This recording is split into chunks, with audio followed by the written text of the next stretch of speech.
Buenas noches, mi nombre es Yurani Santero Guzmán, estudiante de Psicología del tercer semestre. Para esta actividad vamos a hablar de la fase 2 de Teorías de la Personalidad del curso de Personalidad. La introducción.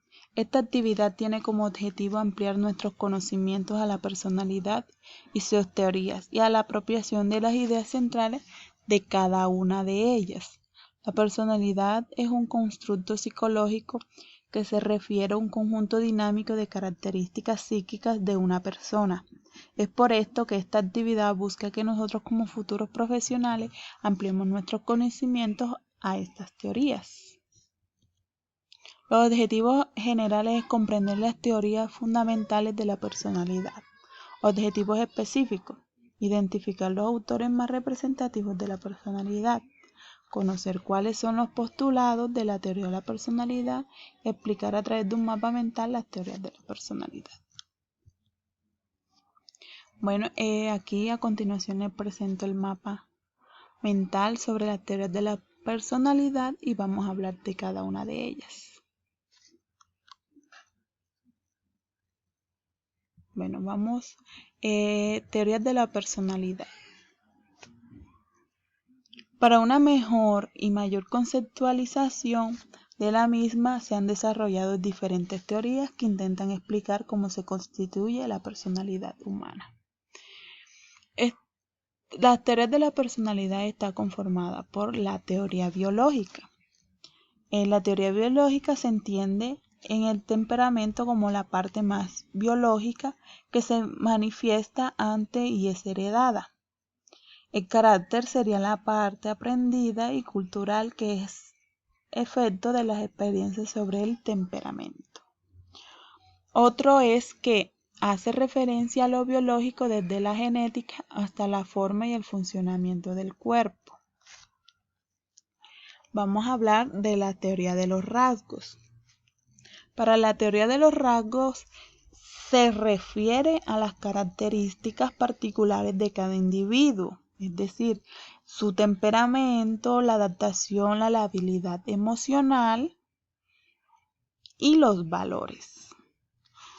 Uno de sus postulados es que argumenta que la personalidad individual se compone de una amplia variedad de factores. También uno de sus postulados es que se centra en las diferencias entre los individuos. También hay 5 factores representan un rango entre dos extremos y estos son: extraversión versus introversión, amabilidad versus dureza, apertura versus cerrazón, neuroticismo versus estabilidad emocional. Sus representantes son Gordon Allport, Raymond Cattell. Raymond Cattell agrupó los rasgos en 4 formas, que son los comunes, los superficiales, los constitucionales y los dinámicos. McCrae y Costa. Eysen dice que explicó los factores o dimensiones de la personalidad. La característica de la teoría de los rangos dice responsabilidad, sociabilidad, amabilidad, apertura, neuroticismo, honestidad. Ahora continuamos hablando de la teoría humanista. Fue creada por Abraham Maslow, quien la concibe como una psicología del ser y no del tener. Dice que uno de sus postulados es que está sustentada en la idea del hombre como ser humano verdadero e integral.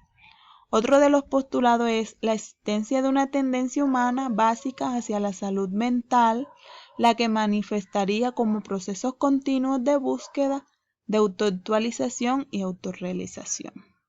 Sus representantes básicos son Seligman y Maslow.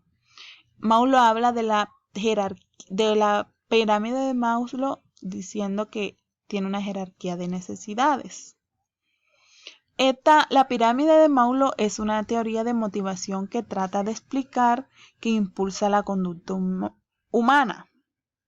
La pirámide consta de 5 niveles que están ordenados jerárquicamente, según las necesidades humanas que atraviesan las personas.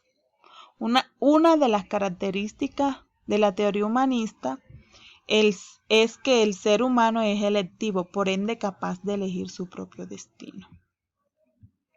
Ahora vamos a hablar de la teoría psicoanalítica. Para la teoría psicoanalítica, o psicoanálisis es una pseudociencia que fue fundada a finales del siglo XIX. Al siglo XIX por el neurólogo Sigmund Freud. Su representante es Sigmund Freud, que plantea que la personalidad se desarrolla en la medida en que una persona logra satisfacer los deseos sexuales. Es decir, la personalidad está determinada por la manera en que se aborda cada una de las etapas psicosexuales. Sigmund Freud habla de unas etapas que son la etapa oral, la etapa anal, la etapa fálica, etapa de latencia y etapa genital. La teoría psicoanalítica posee tres estructuras: el ello, el yo y el superyo. Una de las características es que habla que es inconsciente. Tiene etapas del desarrollo, complejos, energía o pulsión sexual, estructuras de la personalidad. La teoría del aprendizaje dice que las teorías del aprendizaje describen la manera en que los teóricos creen que las personas aprenden nuevas ideas y conceptos. Lo plantea de 3 formas. Conductismo, objeto de estudio. Se centra en la conducta observable con estudios empíricos para poder predecir y controlar esa conducta.